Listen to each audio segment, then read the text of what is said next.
Hello friends, cook at होममध्ये तुमचे मनापासून स्वागत. आज मी तुम्हाला मूगडाळीचे गुलाबजामुन दाखवणार आहे. पारंपरिक गुलाबजामुनपासून हटके असलेली ही रेसिपी तितकीच स्वादिष्ट आणि हाय प्रोटीन्सनी भरलेली आहे. यासाठी आपण 2 वाटी हिरव्या सालीची मूगडाळ घेतलेली आहे. ही मूगडाळ मी रात्रभर भिजत ठेवणार आहे आणि सकाळी त्याच्या साली काढून ती व्यवस्थित धुवून घेणार आहे. तुम्हाला हिरव्या सालीचीच मूगडाळ घ्यायला हवी असे कंपल्सरी नाही. त्याऐवजी तुम्ही बिनसालीची पिवळी मूगडाळ पण घेऊ शकता आणि ती फक्त आपल्याला 4 तास आधी भिजवली तरी चालते. मूगडाळ आता रेडी आहे. त्याचबरोबर मी हे 100 ग्रॅम पनीर पण घेतलेले आहे.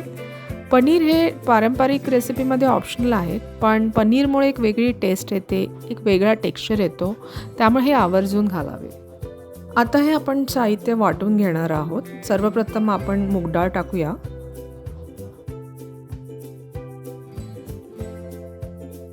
मग यामध्ये पनीरचे तुकडे कुस्करून टाकूया. वाटताना सुरुवातीला तुम्ही याच्यामध्ये पाणी बिलकुल टाकू नका, पण जर आपल्याला बॅटर घट्ट वाटलं तर वाटताना 3 ते 4 चमचे पाणी तुम्ही टाकू शकता. आता हे मिश्रण वाटून झालेले आहे. हे बघा, असं छान मिक्स झालेलं आहे. अजून हे थोडंसं रवेदार घट्ट वाटतं, पण हे आपण बाउलमध्ये काढून फेटून घेणार आहोत. हे मिश्रण आपल्याला 2 ते 3 मिनिटं चांगलं फेटून घ्यायचं आहे. ते मिश्रण फ्लफी होईपर्यंत आपल्याला फेटत राहायचं आहे. मी हे मिश्रण 3 मिनिट फेटून घेतलेला आहे. बॅटरची कन्सिस्टन्सी आपल्याला कशी हवी आहे, तर फार थिक पण असू नये आणि फार पातळ पण असू नये, म्हणजे आपल्याला याचे छान गुलाबजामुन तेलात तळता येतील. गुलाबजामुनचा पाक बनवूया. त्यासाठी मी इथे 1.5 कप साखर घेतलेली आहे आणि तेवढेच म्हणजेच 1.5 कप पाणी घेतलेलं आहे. यामध्ये मी 2-3 केसर पण टाकलेले आहेत, पण ते पूर्णपणे ऑप्शनल आहे. त्याच्यामध्ये 1 चमचा वेलची पूड पण टाकलेली आहे. तुम्ही अख्खी वेलची सुद्धा टाकू शकता.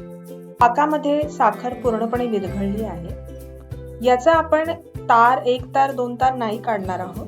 फक्त आपण हे चिकट झालंय का हे टेस्ट करणार आहोत. हे बघा, आपला पाक छान चिकट झालेला आहे. आता आपण मुगाचे गुलाबजामुन तळायला घेऊया. त्यासाठी मी इथे कढईमध्ये तेल गरम करत ठेवलं आहे. एका मोठ्या गोल चमच्यावर हे बॅटर घेऊन आणि दुसऱ्या चमच्याच्या साहाय्याने आपण त्याचे गोल वडे पाडू शकतो.